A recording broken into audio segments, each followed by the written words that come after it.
The time will come when the US dollar will collapse and be worth no more than the scrap and/or collection value of its cotton, paper and dross coins.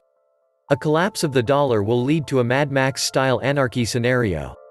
Anything could happen, and sometimes countries experience unrest during a currency collapse and debt crisis. It will lead to a total collapse of society. The effect of devalued dollar reserves on foreign countries is less clear and probably depends on each country. In case of a major systemic collapse, your best bet is probably to go for rural areas. Food shortage and urban unrest are the two things you are trying to avoid. Plenty of countries have lots of land. Like Russia, which probably be able to sustain a functioning energy market with their natural gas alternative. Scandinavia would be a good choice in summer. Welcome to the Atlantis Report. The dollar is the global trade and reserve currency. Everyone deals in dollars. So the countries which you should choose should be the ones who do not deal with the dollar at all but or will not in a few years. So, if they're able to sustain for a few years and go on without using the dollar, they'd be a great choice. The European countries have one drawback, i.e., their good amount of reserve and trade is in the dollar. So they will feel a ripple not immediately but after a while. The truth is that no country is safe if the dollar falls because someone or the other you deal with does rely on the dollar, and this leads to you getting affected if they do. It's the domino effect, and the first to start this fall would be the dollar. If the dollar collapses, foreign investors and central banks will stop demanding dollars. US bond prices will fall, or US interest rates will rise. Mortgage and credit card rates will soar, sending the US economy back into recession. The US government will respond by opening the monetary floodgates, printing as many paper dollars as necessary to keep the economy from collapsing. This surge in supply will send the value of the dollar through the floor. Prices for most things will skyrocket, and people whose life savings are in cash, bank, or dollar-denominated bonds will be wiped out. Many US financial and manufacturing companies will go belly up, along with their stockholders. Globally, Asian and European goods priced in suddenly appreciating currencies will become prohibitively expensive for US consumers. Throughout history, when a nation's debt exceeds its ability to repay even the interest, it can be assumed that the currency will collapse.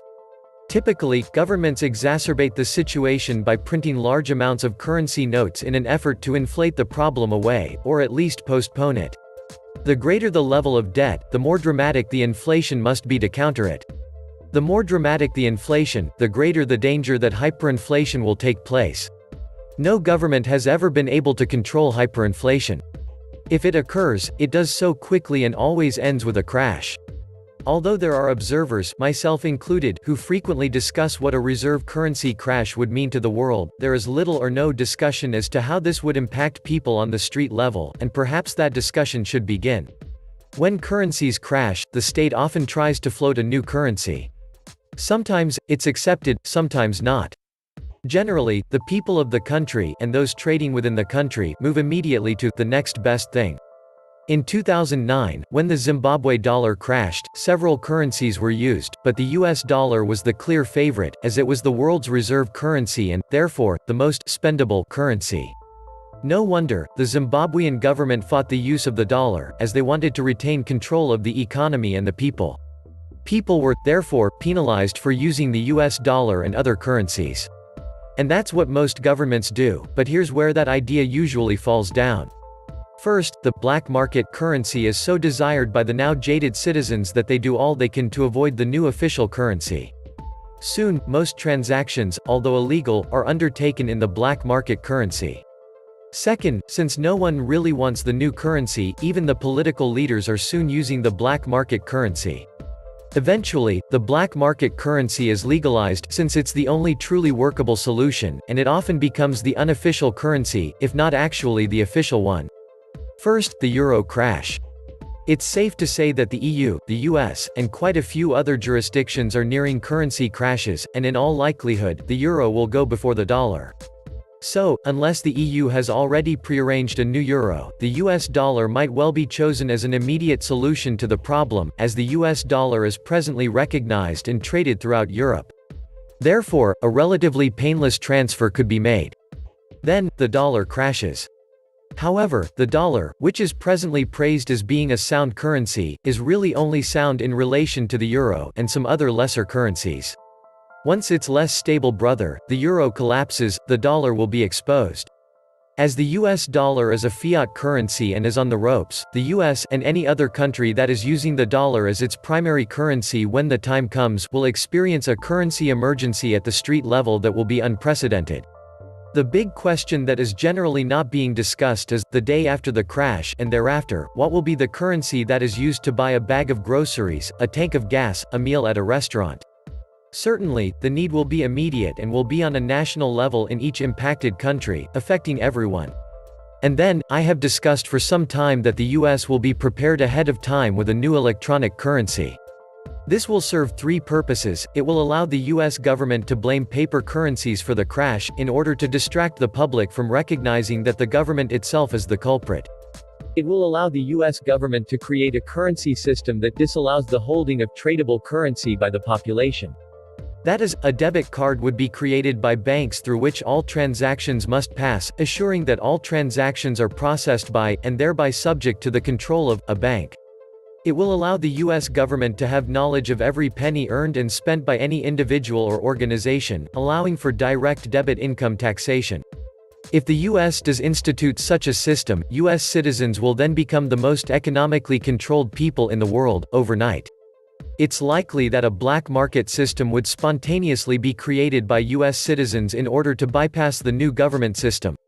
A portion of daily trade would occur under the table. It would unquestionably be made illegal, and we can only speculate as to how prevalent it would become. 10% of all transactions? 30%? Anyone's guess. Surely, the government would crack down, and penalties might become severe. Anywhere else in the world, there would be greater freedom, but what would their currencies be? There are many countries that presently use the US dollar as one of their official currencies. After a crash, the greater the link to the US dollar, the greater the loss of economic freedom, although, in most such countries, the government is likely to be less efficient than in the US, which would work in favor of the individual. Such countries would also have the alternative of switching from the dollar to another dominant currency. With the euro and dollar gone, that currency might be the Chinese yuan. The difficulty with this possibility is that, presently, the yuan is not in common use on the street. Adoption of a currency such as a yuan would require a sudden switch in monetary policy, complete with teething problems. Nonetheless, recent developments amongst the BRICS and others indicate that many countries are already seeing the writing on the wall and are readying themselves for the use of the yuan as an alternative. A return to precious metals as currency? A further possibility is taking place in Mexico today. Mexico is remonetizing silver. A 1-ounce pure silver Libertad coin will function in parallel to, and be interchangeable with, the existing paper peso. Banks will value the Libertad daily, based upon the silver price. Thus, Mexico will create a legal way for its citizens to protect themselves against the devaluation of the peso, whilst creating internal protection against currency crashes in other countries. If the Mexican government remains persistent in its plan, it will do more than simply help stabilize Mexico economically. It will serve as an example to other countries that, when the Goliaths of the euro and US dollar fall, there is a very sound alternative.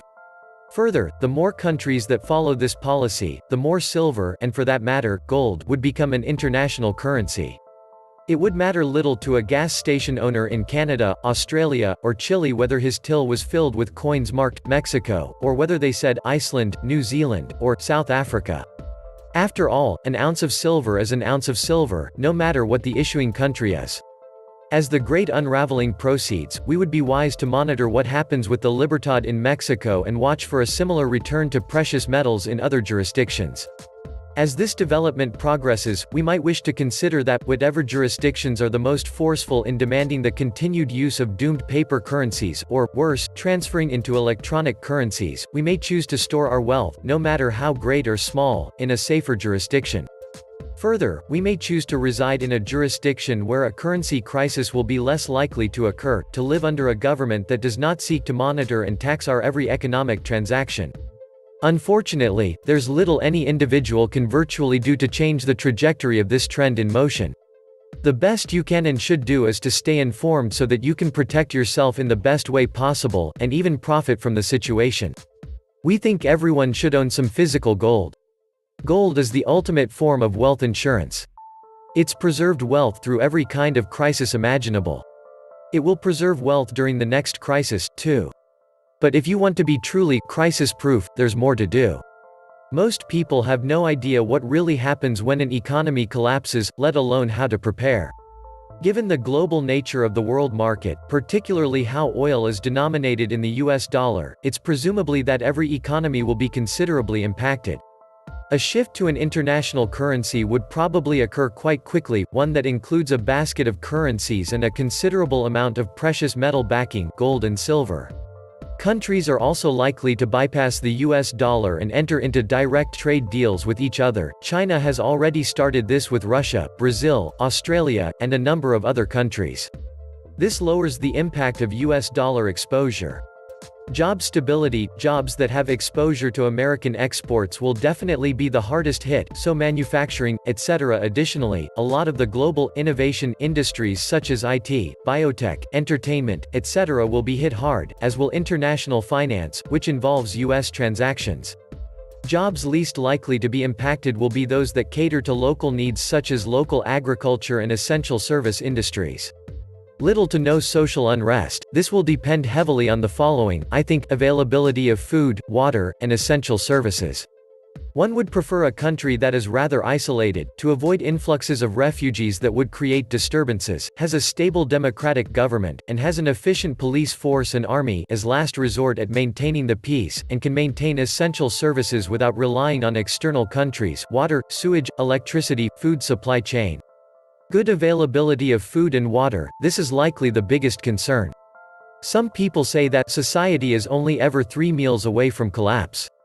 That might be overstating it, but highest on the list of concerns during a global collapse, instability caused by something like a rapid US dollar decline would be the accessibility of food and water.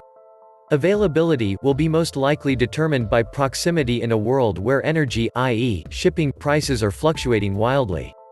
Given this, some of the last places you would want to be would be countries such as United Arab Emirates, Saudi Arabia, Singapore, which rely heavily on imports of food and water, and also have huge exposure to the US dollar trade. A better list would include net exporters of food, countries that are isolated, preferably by sea, and countries that take care of their energy needs, particularly electricity in the short term and hydrocarbons in the medium to long term. Most countries in the southern hemisphere would be pretty resilient, like the South and some parts of Central America. Australia, and neighbor New Zealand, are possibly to be the countries with the highest standards of living after a global shock. They also mine a lot of gold.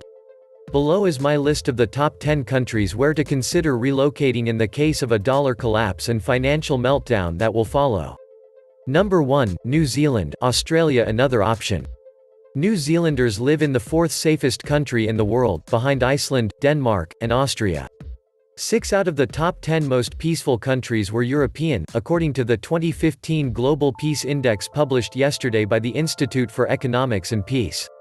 The study ranks 162 nations based on factors like the level of violent crime, involvement in conflicts, and the degree of militarization. New Zealand was named 4th safest, down from 2nd last year, and ahead of Switzerland in 5th, and Australia in 9th. Political and social stability, relative race harmony, geographical isolation and low levels of corruption and crime were behind the ranking. This is an exceptionally uncorrupt, honest, and decent society, and compared to other countries, this country is incredibly safe. Most of the safest countries had small populations and were based on strong welfare state principles. If you ever get sick or are in a car accident, you won't be asked to produce a credit card before you get treatment. That also helps build a stable society. Number 2, Switzerland. Switzerland is not a NATO member.